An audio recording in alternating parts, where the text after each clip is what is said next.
So first, balik lagi sama gua Eka Liva di Paranormal Activity bersama Wave Suara Production. Hai gengs, apa kabar kalian? Semoga selalu baik-baik aja lah ya.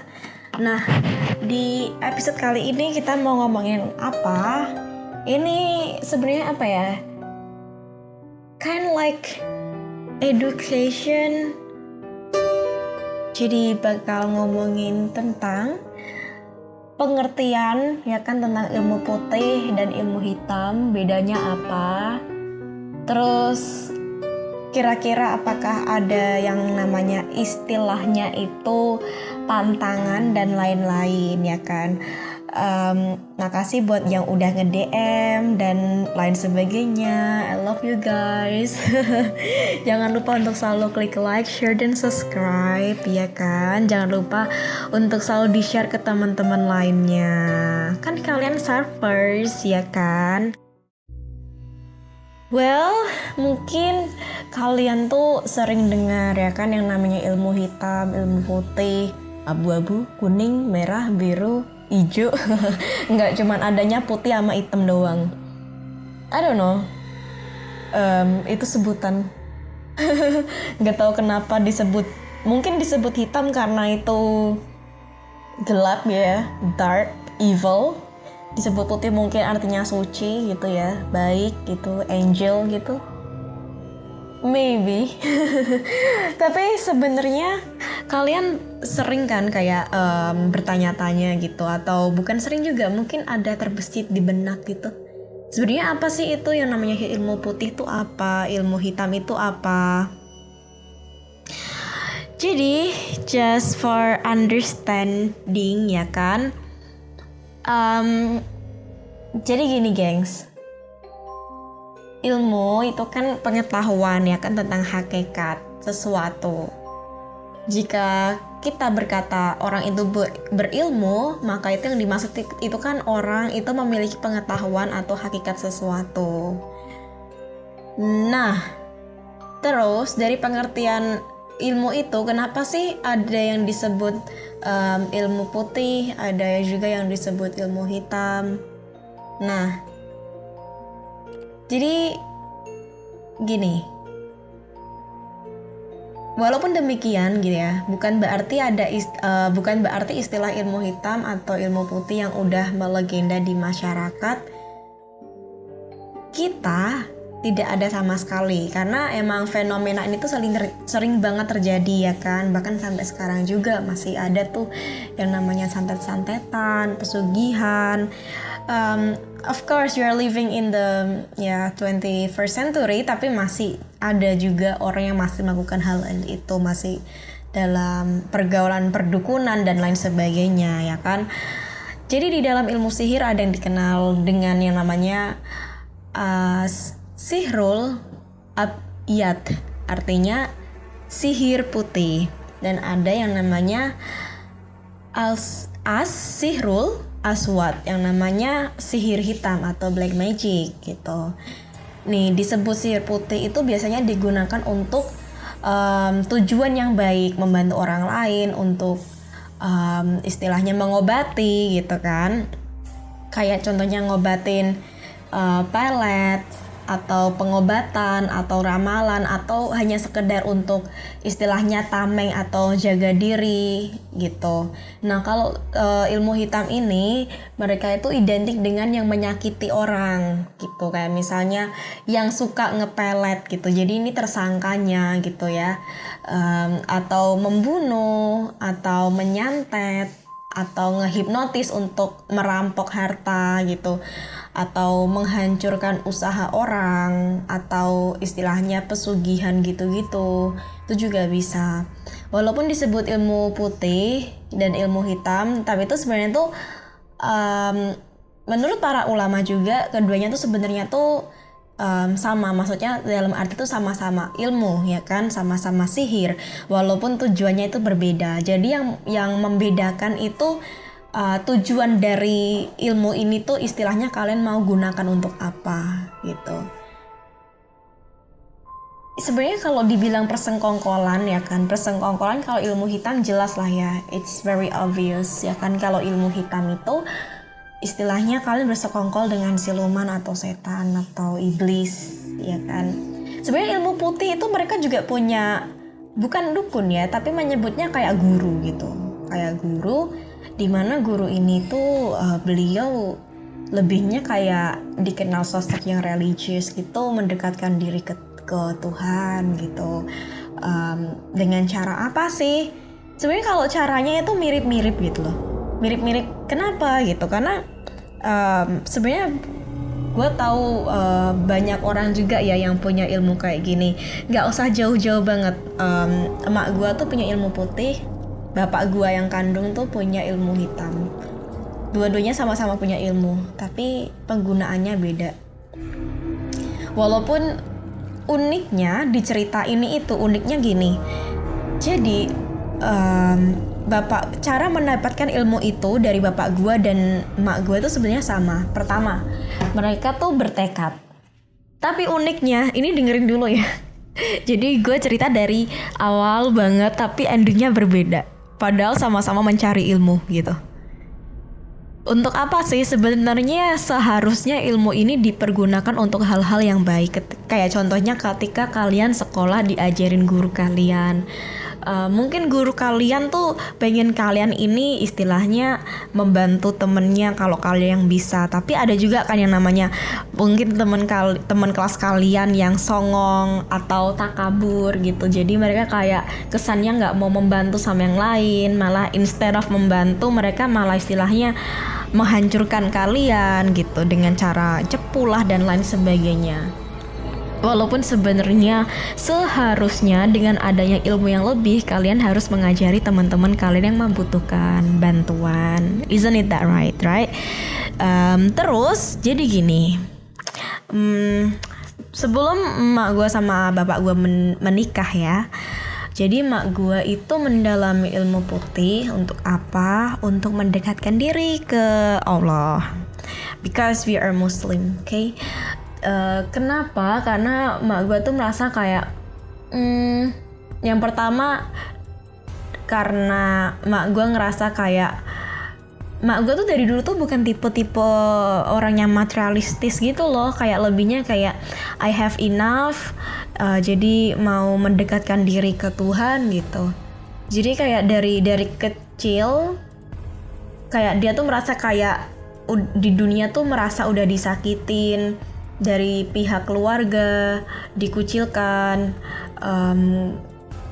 orang tuanya nggak setuju emak gue nikah sama tunangannya dan lain sebagainya, kayak this world is very evil gitu. Gue istilahnya emak gue tuh merasa kalau di dunia ini emak gue tuh sudah disiksa, jadi dia nggak pengen kayak di akhirat nanti tuh dia disiksa juga gitu. Jadi just enough istilahnya apa ya, sakit di dunia, yang penting di akhirat itu ntar gue bahagia karena gue deket sama Tuhan.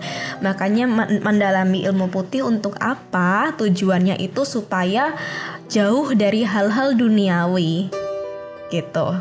Dengan cara apa? Misalnya puasanya nggak cuma Senin Kamis doang, puasanya ada yang namanya puasa mutih. Puasa mutih tuh istilahnya makan makanan yang sederhana gitu.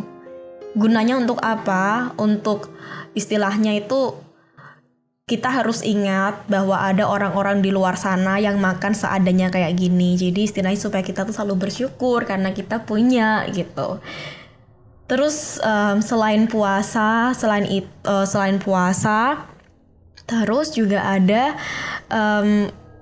istilahnya harus membantu seseorang dan gak boleh melakukan hal-hal yang konyol, yang berbau dosa gitu. Kayak contohnya apa? Contohnya berzina atau simple aja misal sombong, itu gak boleh. Jadi gini, kalau kalian mendalami ilmu putih, pasti pantangan pertama itu jangan pernah sombong. Itu selalu kayak gitu. Jadi kalau misal kalian sombong sekali, itu semua bakal hilang gitu. Karena kita harus menjadi istilahnya kayak selalu stay humble gitu. Contohnya ya mungkin kayak wali atau contohnya kayak nabi rasul gitu ya. Mereka kan juga punya ilmu ya kan, yang mana ilmu itu tuh digunakan untuk membantu sesama, menularkan satu sama lain.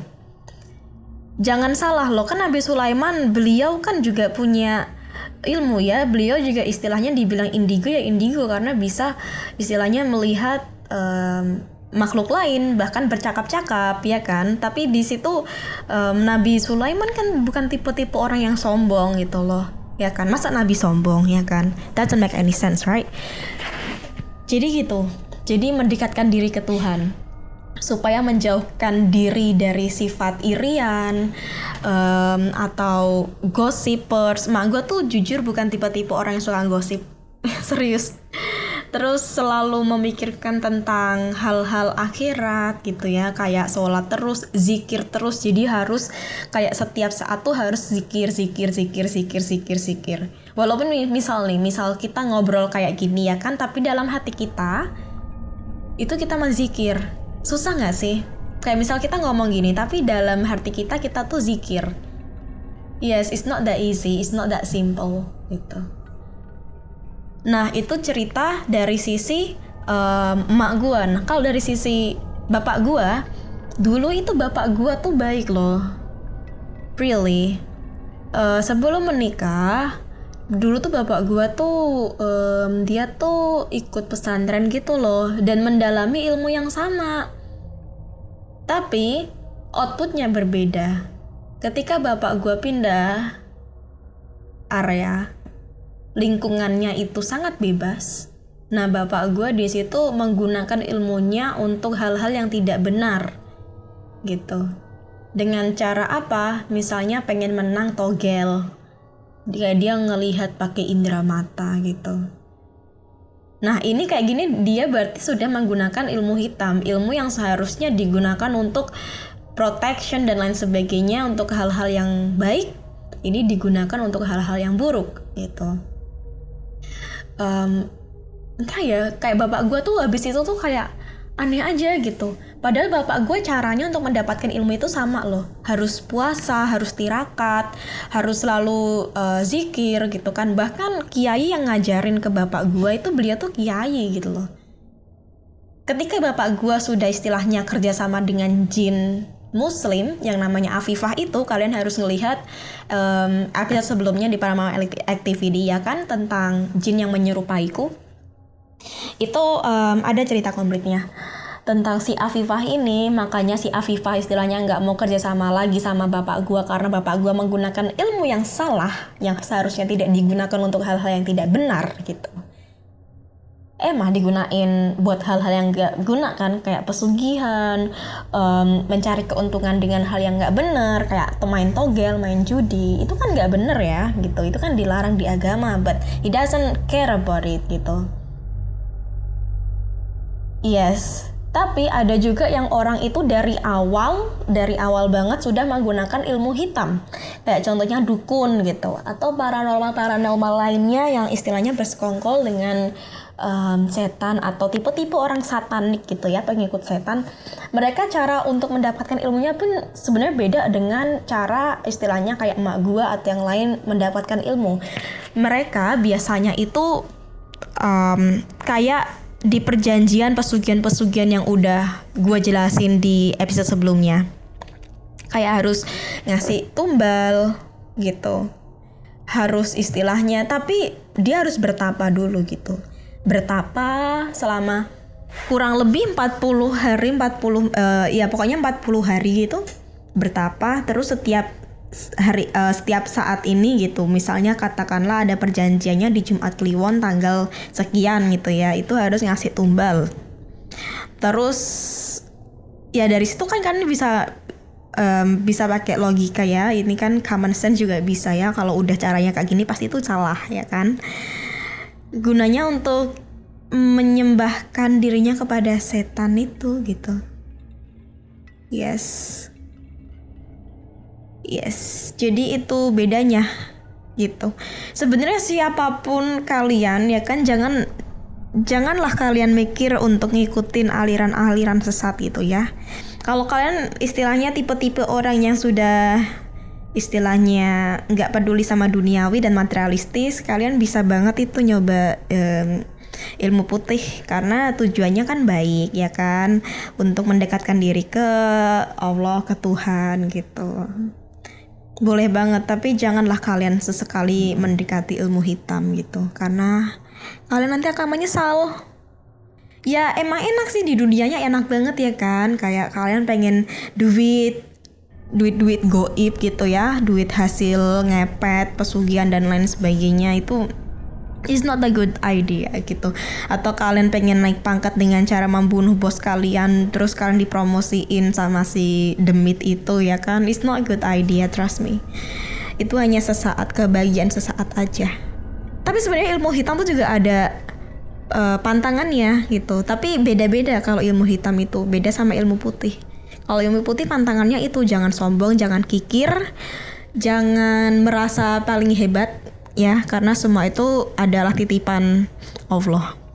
Tapi kalau ilmu hitam pantangannya aneh-aneh, kayak misalnya jangan makan jangan kena daun kelor, jangan makan ini, jangan makan itu, pokoknya ribet lah gitu. Iya, kayak daun kelor gitu, kayak misalnya kalau misal gua lah tiba-tiba makan daun kelor gitu ya, misalnya nyayur daun kelor, itu ntar hilang gitu. Itu mungkin karena sebenarnya setan, siluman dan lain sebagainya itu mereka juga punya fobia gitu. Dan fobianya itu yang bikin ilmunya hilang gitu. Kayak misal contohnya, biasanya kalau orang yang kena santet atau kena pelet dan juga ya gitu, biasanya yang si korban ini dia bakal ditepuk-tepuk sama daun kelor. Berarti setan yang merasukin dia ini itu fobia sama daun kelor. For some reason I don't know why. Tanya aja sama setannya sendiri, kenapa kau fobia sama daun kelor. Itu kayak contohnya misal si A fobia sama kecoa gitu, itu bakal hilang, kabur gitu. Jadi itu pantangan untuk si tersangka untuk jangan pernah mendekati daun kelor gitu. Ada juga yang jangan makan pisang gitu. Ada juga yang jangan naruh bawang di sekitar rumah karena si pocong ini takut sama bawang putih gitu. Ada yang kayak gitu, ada. Kayak misal gue tahu kayak si warung A itu rame banget pakai pesugihan pocong. Si warung itu tuh nggak pernah masak pakai daun bawang, bukan daun bawang, maksudnya si warung itu tuh kalau masak nggak pakai bawang putih gitu. Iya, emang aneh sih. Gue tahu apa yang kalian pikirkan, tapi ya gitu, namanya juga ilmu hitam. Dari namanya aja sudah hitam gitu kan, sudah aneh gitu. So the point of the story is, jadi jangan pernah sekali-sekali kalian untuk memikirkan join ke ilmu hitam. Please, never ever. Jadilah orang yang istilahnya orang yang benar, nggak usah mikir hal yang kayak gitu. Karena ini ada konsekuensinya. Kalau misal kalian merasa udah puas dengan hal-hal duniawi dan materialistis, kalian bisa lah ya mungkin mendekatkan diri ke Tuhan dengan cara zikir, dengan cara puasa, rajin beribadah, ya kan. Itu nanti feeling kalian, keimanan kalian tuh akan meningkat gitu. Dan sebenarnya itu dia tujuan atau purpose dari si ilmu putih ini. Dan untuk proteksi diri, karena kayak misalnya kalian kena santet, kalian bisa istilahnya dilindungin sama Tuhan. Yang melindungin itu again bukan si ilmunya, tapi Tuhan. Karena apa? Tuhan sayang sama kalian gitu, karena kalian hamba yang baik. See? You understand? You got it? Yes, that's how is it. Okay? Jadi itu dulu gengs di episode kali ini. Jangan lupa untuk selalu klik like, share, dan subscribe. Jangan lupa untuk tonton show-show Ika Liva lainnya bersama Wave Store Production. See you gengs in the next episode. Bye-bye.